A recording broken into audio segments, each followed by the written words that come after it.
Artinya ketika dilakukan hidup bro. Masih hidup, Pak. Sudah ada ya Pak? Sudah meninggal ya Pak ya? Halo guys, balik lagi dalam channel gua. Guys, hari ini gua akan menceritakan satu kasus pembunuhan gadis muda yang terjadi di mes tempat kerjanya. Kejadian ini sangat menggemparkan lantaran sosok korban yang dikenal ramah dan tidak menyangka pada saat ditemukan dalam kondisi setengah tanpa busana. Bagaimana kronologi cerita dari kasus ini? Yuk kita simak videonya.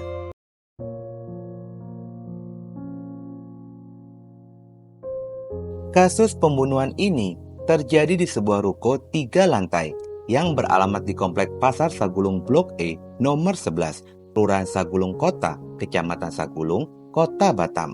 Toko sayur yang bernama Cynthia Hasibuan itu menjual aneka sayuran yang mempekerjakan beberapa karyawan di tokonya. Beberapa karyawan itu masih berhubungan keluarga, maka dari itu pemilik toko pun memberikan fasilitas kamar tidur yang dijadikan sebagai mes tempat tinggal mereka di rukonya, tepatnya di lantai 3 ruko tersebut. Dari beberapa karyawan yang dipekerjakan, salah satunya bernama Helwina Tanjung yang lebih sering dipanggil Wina, berusia 22 tahun. Wina dipekerjakan sebagai penjaga kasir di toko sayuran tersebut. Selama hampir 3 bulan bekerja di sana, Wina bekerja cukup baik, bahkan sangat diterima kehadirannya oleh rekan kerjanya dan juga pedagang-pedagang lainnya di sekitaran toko. Dia pun dikenal baik, ramah, dan sering menolong kepada orang-orang sekitarannya. Namun, suatu ketika ada hal yang tidak terduga pun terjadi. Bermula pada hari Jumat pagi, tanggal 5 Juli 2024. Aktivitas di toko pun berubah dari biasanya, lantaran Wina tidak terlihat berada di toko. Teman-temannya mencari keberadaan Wina yang tiba-tiba menghilang tanpa ada kabar beritanya. Teman kerjanya pun tidak menemukan Wina berada di kamar mesnya dan juga tempat lain yang biasa Wina datangi. Mereka mencoba menelpon ke ponselnya Wina, namun ponselnya tidak aktif. Teman-temannya pun menjadi bingung kemana perginya Wina yang tidak pernah dia lakukan sebelumnya. Hingga pada keesokan harinya, pencarian Wina masih terus dilakukan. Namun Wina masih juga belum ditemukan. Hilangnya Wina secara tiba-tiba membuat pemilik toko merasa curiga dengan salah satu karyawannya. Yang dimana pada malam hilangnya Wina, karyawan laki-laki yang bernama Zulbari menelpon untuk berpamitan pergi ke Pekanbaru karena sudah mendapatkan pekerjaan. Merasa curiga karena Wina hilang bersama dengan kepergiannya, pemilik toko pun meminta pada salah satu karyawannya yang bernama DS untuk mengecek kamar dari Zulbahri. Saat DS tiba di pintu kamar, DS mencium aroma tidak sedap datang dari arah dalam kamar. Merasa ada yang aneh, akhirnya DS kembali lagi ke lantai bawah dan mengajak pemilik toko beserta dengan karyawan lainnya melakukan pengecekan kamar dari Zulbari secara bersama-sama. Setelah pintu kamar berhasil terbuka, bau menyengat pun langsung keluar dari kamar itu.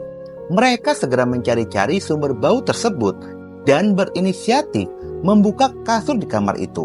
Pada saat kasur itu diangkat, ditemukanlah sosok jasad Wina yang sudah mulai membusuk di sana. Penemuan ini sontak saja membuat mereka terkejut dan memutuskan untuk melaporkannya ke pihak kepolisian setempat. Saat polisi mendapatkan laporan, polisi pun segera datang untuk melakukan evakuasi dan pemeriksaan tempat kejadian. Saat polisi tiba di lokasi kejadian, terlihat tubuh Wina ada luka pada bagian lehernya dan setengah tanpa busana. Jasad Wina terbungkus kain dan sudah mulai membusuk. Dari kejadian ini, polisi memanggil 4 saksi, di antaranya karyawan toko sayuran, pemilik toko, petugas keamanan, dan pedagang sekitaran dimintai keterangan oleh polisi. Berdasarkan dari keterangan pemilik toko, pada malam itu Zulbari mendadak berpamitan ke Pekanbaru dengan alasan sudah mendapatkan pekerjaan di sana. Zul sempat menjadi supir di toko itu dan masih memiliki hubungan saudara. Namun beberapa waktu terakhir ini, Zul pun sudah diberhentikan oleh pemilik toko dan digantikan oleh driver lainnya. Walaupun begitu, Zul masih diperbolehkan untuk tinggal di sana oleh pemilik toko sampai dia memiliki pekerjaan baru. Sementara kesaksian dari petugas keamanan pada malam hilangnya Wina sempat mendengar adanya teriakan meminta tolong, namun tidak lama suara itu pun menghilang.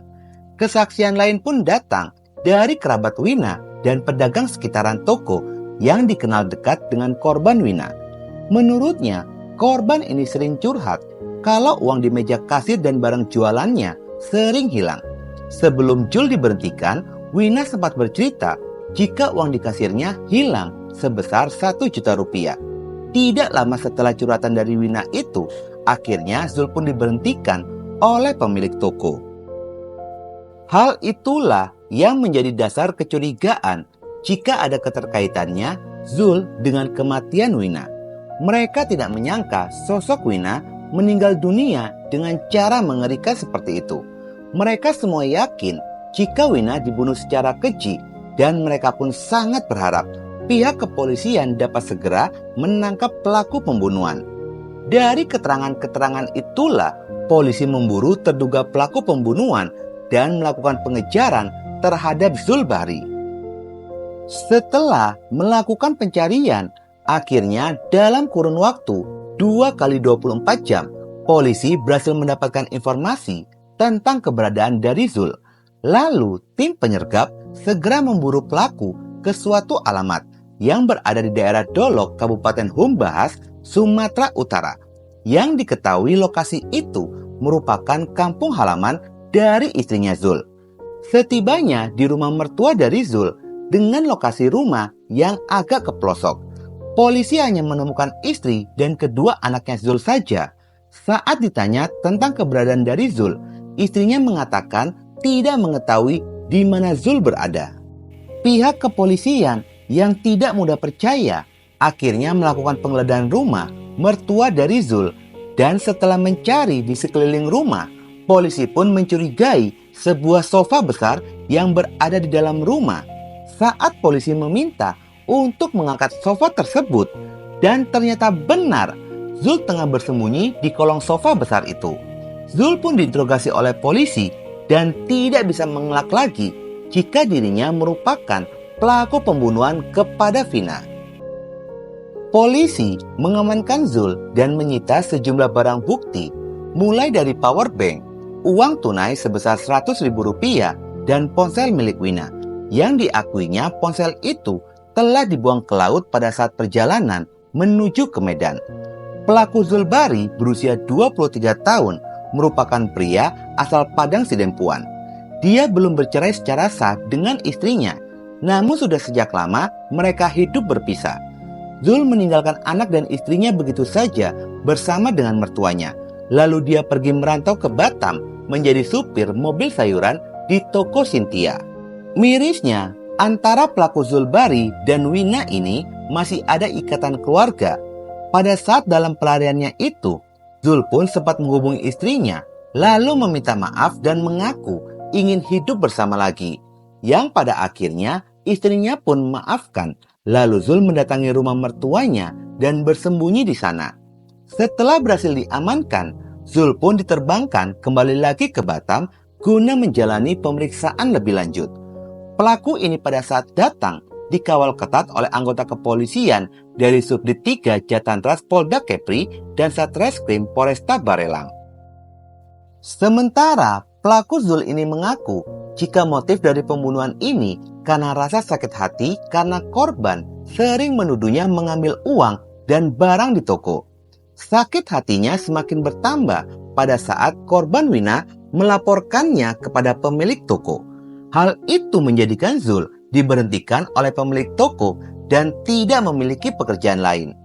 Kejadian ini pun berawal pada hari Jumat dini hari pada tanggal 5 Juli 2024. Zul melintas di kamarnya Wina dan melihat pintu kamar terbuka sedikit. Di sanalah Zul melihat Wina sedang tidur terbaring menggunakan daster di dalam kamarnya. Rupanya pada saat melihat itu, Zul pun tidak kuat menahan hasratnya untuk melakukan wik-wik kepada Wina. Tanpa pikir panjang, secara perlahan-lahan Zul pun masuk ke dalam kamarnya Wina dan memulai aksinya dengan meraba-raba pahanya Wina. Yang ternyata korban ini pun menyadari itu dan akhirnya terbangun dari tidurnya. Melihat Zul yang tidak sopan kepada dirinya, spontan saja Wina berteriak meminta tolong. Merasa panik dengan teriakan itu, Zul pun memukul kepala Wina dan langsung menggenggam lehernya. Hingga akhirnya Wina meninggal dunia. Melihat Wina yang sudah tidak bergerak lagi, Zul pun berinisiatif mengangkat tubuh korban masuk ke dalam kamarnya. Yang ternyata pada saat itu, korban sedang tidak menggunakan pakaian dalam. Hasratnya pun kembali muncul. Dan akhirnya Zul melakukan tindakan tidak terpuji dengan menodai jasad Wina yang sudah tidak bernyawa. Setelah puas melakukan aksinya itu, pelaku ini membungkus kepala korban menggunakan plastik wrapping dan menumpuknya dengan kasur. Merasa aman telah menyembunyikan jasadnya Wina, Zul pergi dengan membawa ponsel, uang 100.000 dan power bank miliknya Wina. Lalu pergi melarikan diri menuju kampung halaman dari istrinya yang berada di Sumatera Utara. Pelaku Zul mengatakan merasa kesal kepada korban Wina yang selama ini sudah menghancurkan hidupnya. Pada saat ini pun tubuh Nelwina Tanjung telah dimakamkan di Blok U nomor 177 TPU Setemiang Batam. Wina dimakamkan di tanah pekuburan Kecamatan Sekupang pada hari Senin tanggal 8 Juli 2024 sore harinya. Pelaku Zulbari dijerat dengan pasal pembunuhan serta penodaan dan terancam pidana penjara selama 15 tahun. Guys, seharusnya istri dari Zul pun diperiksa dan dijerat pasal membantu menyembunyikan Zulbari pada saat penangkapan. Menurutku pribadi, motif dari pelaku ini bukan sakit hati. Pasti karena ingin menodai korban terus dibunuh lantaran korban berteriak. Semoga saja korban diampuni segala dosanya dan diberikan tempat yang layak di sisi Allah Subhanahu wa Ta'ala. Oke guys, sekian dulu video gue hari ini dan jangan lupa ikuti terus video gue. Oke?